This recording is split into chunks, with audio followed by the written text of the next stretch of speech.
నా పేరు స్వర్ణలత, మాది ఏలూరు.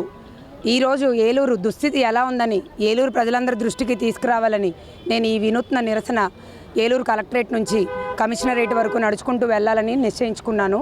అదే సందర్భంగా ఏలూరు కలెక్టరేట్కి వెళ్ళడం జరిగింది. పీజీఆర్ఎస్లో జేసీ గారిని కూడా కలవడం జరిగింది. అయితే విషయం ఏంటంటే ఏలూరులో దోమల బెడద, శానిటైజేషన్ వర్క్ ఏదైతే చేయాలో శానిటైజేషన్ సరిగ్గా చేయడం లేదు.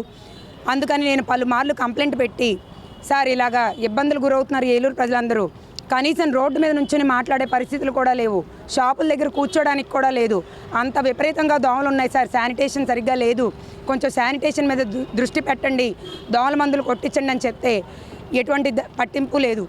అధికారులు పనిచేయరని తెలిసి గ్రౌండ్లోకి వెళ్ళి నేను ఎంక్వైరీ చేసి గ్రౌండ్లో నేను రీసెర్చ్ చేస్తే తెలిసింది ఏంటంటే ఏలూరులో ఫుట్పాత్లు మరియు డ్రైనేజీలు ఎంక్రోచ్మెంట్కు గురయ్యాయి.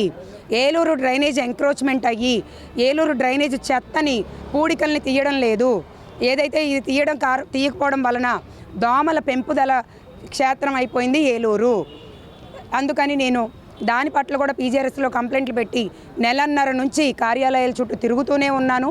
అధికారుల నిర్లక్ష్య ధోరణి చూస్తూనే ఉన్నాను.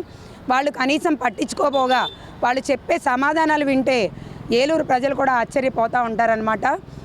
నాకు అర్థమైంది ఏంటంటే ఏలూరులో డ్రైనేజీలన్నీ అధికారుల అండతో, షాపు ఓనర్సు రాజకీయ అండతో ఎంక్రోచ్మెంట్ చేస్తున్నారని తెలిసి ఈరోజు ఈ నిరసన చేయడం అయితే జరిగింది. మరి ఈసారైనా ఈ నిరసనకైనా అధికారులు స్పందిస్తారని అనుకుంటున్నాను.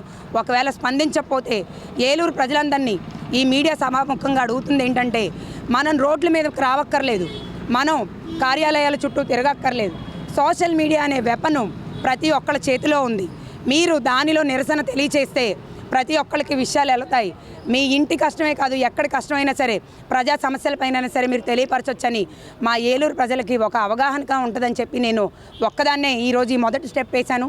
రేపు మా ఏలూరు ప్రజలందరి మద్దతు కూడా వస్తుందని ఆశిస్తున్నాను.